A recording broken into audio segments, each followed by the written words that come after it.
السلام علیکم ورحمۃ اللہ وبرکاتہ۔ فرانس میں اللہ کے آخری نبی حضرت محمد مصطفیٰ صلی اللہ علیہ وسلم کے توہین آمیز خاکوں کی اشاعت پر ملت اسلامیہ ہندیہ کے قائد اعلیٰ مرشد الامت حضرت مولانا سید محمد رابع حسن ندوی کا ایمان افروز اور رہنما بیان پیش خدمت ہے۔ بسم اللہ الرحمن الرحیم۔ فرانس میں حالیہ اہانت آمیز خاکوں کی اشاعت بہت ہی صدمے کی بات ہے۔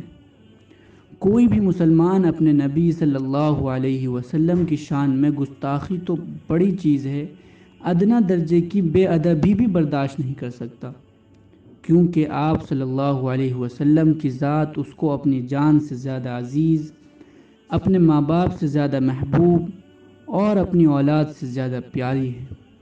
اگر ایسا نہ ہو تو اس کا ایمان مکمل نہیں۔ وہ اپنا سب کچھ لٹا سکتا ہے، لیکن اپنے محبوب نبی کی محبت کے اس سرمایہ کو وہ اپنی جان سے بھی زیادہ قیمتی سمجھتا ہے، اور اس کی حفاظت کے لیے بڑی بڑی قربانی دینے کے لیے ہر وقت تیار رہتا ہے، اور اس قربانی کو وہ اپنے لیے باعث افتخار اور باعث نجات سمجھتا ہے۔ آپ صلی اللہ علیہ وسلم کی شان میں کی جانے والی یہ گستاخیاں آپ صلی اللہ علیہ وسلم کو تو کوئی نقصان نہیں پہنچا سکتی، ہاں گستاخی کرنے والوں کے چہروں میں پڑے داغوں میں ضرور اضافہ کر دیتی ہیں۔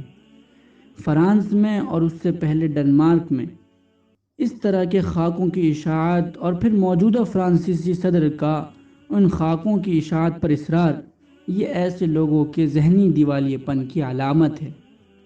عالمی برادری اور خاص طور پر اقوام متحدہ کی یہ ذمہ داری ہے کہ وہ فرانس میں اہانت آمیز خاکوں کی اشاعت کا نوٹ اور اظہار رائے کی آزادی کے نام پر جو بےہودگی کی جا رہی ہے اس کو جرم قرار دے کر اس پر روک لگائے۔ اسی کے ساتھ ان حالات میں اسلام اور سیرت نبوی کو علمی و فکری انداز میں پیش کرنا وقت کا اہم فریضہ اور مسلمانوں کی اولین ذمہ داری ہے، جو کسی طرح بھی دعوتی فریضے سے کم اہمیت کے حامل نہیں۔